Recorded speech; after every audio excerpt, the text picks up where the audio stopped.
अजितदादा जिवंत आहेत, त्यांनी विमानातून उडी मारली आणि ते वाचले, अशा चर्चा सध्या संपूर्ण महाराष्ट्रात सुरू आहेत. विशेषतः बारामतीमध्ये या चर्चा जास्त ऐकायला मिळत आहेत. काही लोक तर दादांना विमानातून उडी मारताना पाहिल्याचंही सांगत आहेत. त्यामुळे लोकांच्या मनात एकच प्रश्न आहे, दादा आत्ता नेमके कुठे आहेत? आता हे संपूर्ण प्रकरण सीआयडीकडे देण्यात आलं आहे. दादांच्या विमान अपघाताची सीआयडी चौकशी झाली असून या चौकशीत एक धक्कादायक माहिती समोर आली आहे. दादा खरोखर जिवंत आहेत का? ते परत येणार आहेत का? या प्रश्नांनी संपूर्ण महाराष्ट्र हादरून गेला आहे. काही लोकांचा असा संशय आहे की दादांना शरद पवार साहेबांनी एखाद्या गुप्त ठिकाणी लपवून ठेवलं होतं. तर काही जण म्हणतात की हा अपघात तांत्रिक नव्हता, तर तो एक राजकीय कट होता. नेमकं सत्य काय आहे हे जाणून घेण्यासाठी आता सर्वांचं लक्ष सीआयडी चौकशीकडे लागलं आहे. राजकारण म्हटलं की लोकशाही, सेवा आणि जनतेचा आवाज असे शब्द आठवायला हवेत. पण आजच्या वास्तवात राजकारणाची ओळख पूर्णपणे बदलली आहे. आजचं राजकारण स्वार्थी, निर्दयी आणि घाणेरडं झालं आहे. इथे कोणी कुणाचं नसतं. मैत्री, नाती, विचारधारा सगळं फक्त दिखावा असतो. इथे खरा देव फक्त पैसा आणि सत्तेची खुर्ची आहे. अजितदादा आणि शरद पवार एकत्र येण्याच्या चर्चा सुरू होत्या. जर ते एकत्र आले असते तर राज्यात मोठा राजकीय भूकंप झाला असता. याशिवाय दादांकडे काही भ्रष्ट नेत्यांविरोधात पुरावे असल्याचीही चर्चा होती आणि ते पुरावे ते जनतेसमोर आणणार होते. त्यामुळेच त्यांच्या विमानाचा अपघात घडवून आणला गेला का असा संशय लोकांच्या मनात निर्माण झाला आहे. कालपर्यंत जे नेते एकमेकांना भाऊ, साहेब, मार्गदर्शक म्हणायचे तेच आज एकमेकांच्या विरोधात उभे आहेत. कारण विचार बदलले म्हणून नाही, तर फक्त सत्तेची खुर्ची हातातून जाऊ नये म्हणून. आज शब्दांना किंमत नाही, शपथांना अर्थ नाही. आज जे चुकीचं वाटतं तेच उद्या योग्य ठरतं. या सगळ्या खेळात सर्वात जास्त नुकसान होतं ते सामान्य माणसाचं.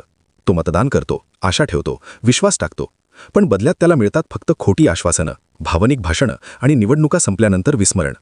शेतकऱ्यांचं दुःख, बेरोजगार तरुणांची वेदना, सामान्य माणसाचं जगणं हे सगळं फक्त भाषणं आणि पोस्टरांपुरतंच मर्यादित राहतं. आज राजकारणात नैतिकता ही कमकुवतपणाची खूण मानली जाते. प्रामाणिकपणा हा दोष ठरतो.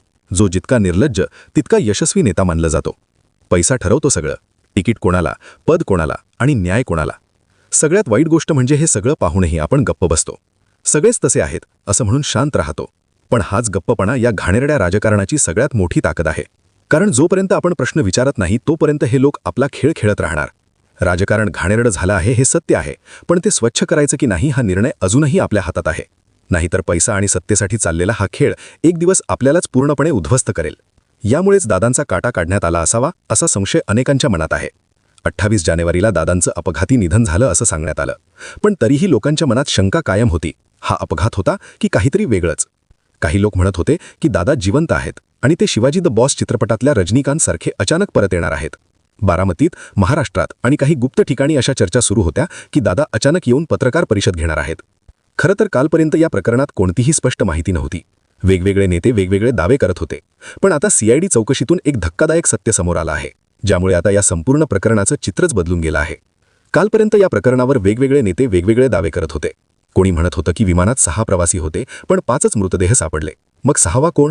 असा प्रश्न अमोल मिटकरी यांनी उपस्थित केला होता. तर काल एक वेगळीच थिअरी समोर आली होती की विमान चालवणाऱ्याने जाणीवपूर्वक स्वतःचा जीव धोक्यात घालून अपघात घडवला. त्याच्या आधी एका मोठ्या खासदारांनी तर विमान उडवण्यासाठी कट रचण्यात आला होता असंही म्हटलं होतं. अशा एकामागोमाग एक वेगवेगळ्या अफवा आणि चर्चा सुरू होत्या. पण तेवढ्यात या प्रकरणात सीआयडीची एंट्री झाली आणि सगळंच चित्र बदलून गेलं. सीआयडीच्या तपासात एक अशी धक्कादायक माहिती समोर आली आहे ज्यामुळे आता अनेकांना खरंच वाटू लागलं आहे की दादा जिवंत असू शकतात. काही दिवसांपूर्वी एक तारीख सांगितली गेली होती. ती तारीख म्हणजे 9 फेब्रुवारी, म्हणजेच आज. त्यामुळे आज खरंच काहीतरी मोठं घडणार का याकडे सगळ्यांचं लक्ष लागलं आहे. सीआयडी म्हणजे असं पथक जे अतिशय खोलात जाऊन तपास करतं.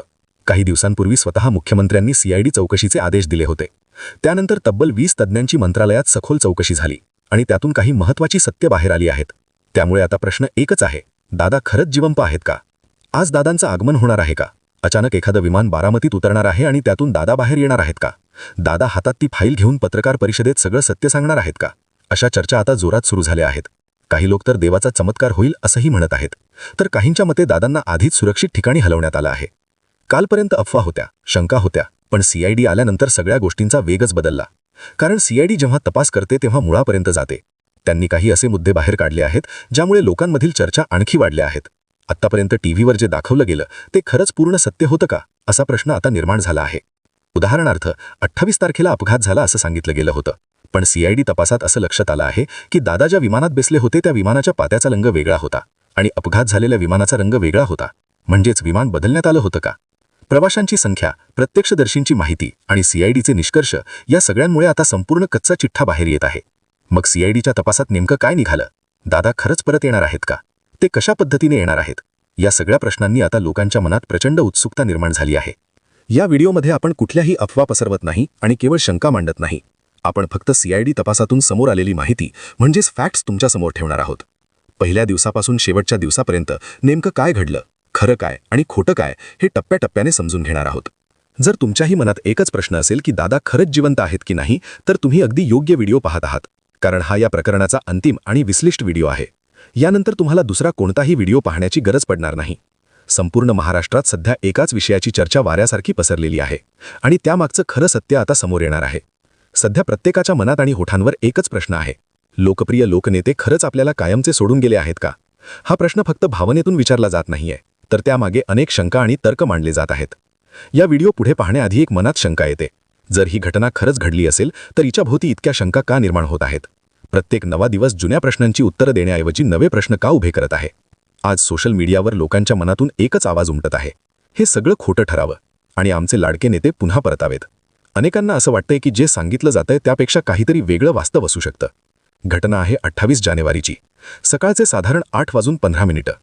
महाराष्ट्रातील एक मोठं आणि वजनदार व्यक्तिमत्व आपल्या शासकीय निवासस्थानावरून मुंबई विमानतळाकडे निघालं. विशेष म्हणजे त्या दिवशी त्यांच्यासोबत नेहमी असलेला सुरक्षा रक्षकांचा ताफा नव्हता. फक्त त्यांचे खासगी सचिव अविनाश सोलवट सोबत होते. बारामतीला पोहोचण्याची एवढी घाई का होती आणि त्यामागचं नेमकं कारण काय आहे, यावर आता वेगवेगळे अंदाज लावले जात आहेत.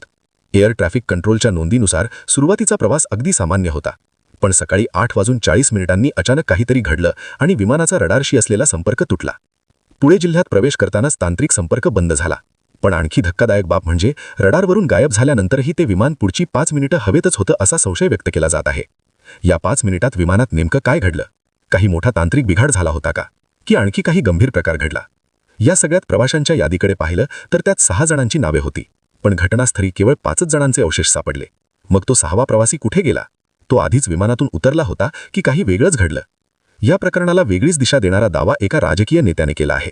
त्यांच्या म्हणण्यानुसार विमान जमिनीवर कोसळण्याआधी त्यातून एक व्यक्ती उडी मारण्याचा प्रयत्न करताना काही स्थानिकांनी पाहिलं आहे. जर हे खरं असेल तर ती व्यक्ती नेमकी कोण होती? तिचा जीव वाचला का? आणि सगळ्यात मोठा प्रश्न म्हणजे ती तेच लोकनेते होते का? या प्रश्नांमुळे संपूर्ण महाराष्ट्रात संभ्रमाचं वातावरण तयार झालं आहे.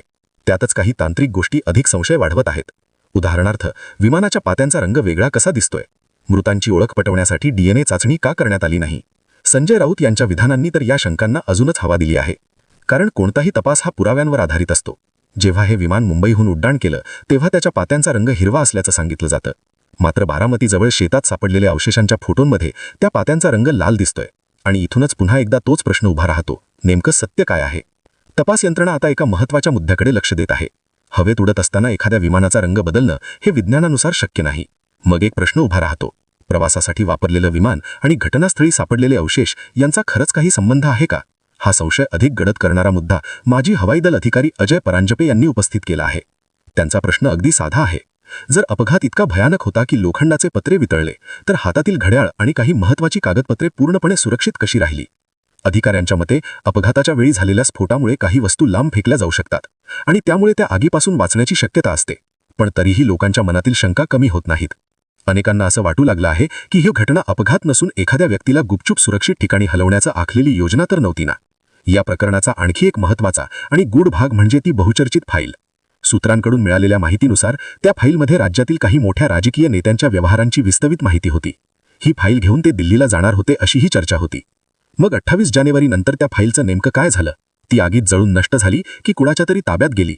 भ्रष्टाचाराचे आरोप, जीवाला असलेला धोका आणि त्यानंतर घडलेली ही घटना, हे सगळं केवळ योगायोग आहे की एखादी मोठी राजकीय खेळी? असे प्रश्न आता लोकांच्या मनात खोलवर घर करून बसले आहेत. मित्रांनो, आत्तापर्यंत आपण ज्या गोष्टी पाहिल्या त्या सध्या सुरू असलेल्या चर्चा आणि तपासातून समोर आलेल्या शक्यतांवर आधारित आहेत. या व्हिडिओचा उद्देश कोणतीही अफवा पसरवणं किंवा कुणाच्या भावना दुखावणं नाही. लोकांच्या मनात असलेले प्रश्न आणि तपासादरम्यान समोर आलेले काही मुद्दे तुमच्यासमोर मांडणं हाच आमचा हेतू आहे. दादांच्या बाबतीत नेमकं काय घडलं, याचं खरं सत्य काय आहे हे येणारा काळच ठरवेल. एक तारीख सांगितली गेली होती आणि त्या तारखेकडे संपूर्ण महाराष्ट्राचं लक्ष लागलं होतं. पण या व्हिडिओमध्ये सांगितलेली माहिती ही केवळ शक्यता आहे हे लक्षात ठेवा. आम्ही कोणत्याही दाव्याची किंवा फॅक्टची पुष्टी करत नाही. आता प्रश्न तुमच्यासाठी आहे: विमानाच्या रंगात झालेला बदल, प्रवाशांच्या संख्येवर निर्माण झालेला संशय, CID तपासात उभे राहिलेले प्रश्न आणि नेत्यांनी केलेले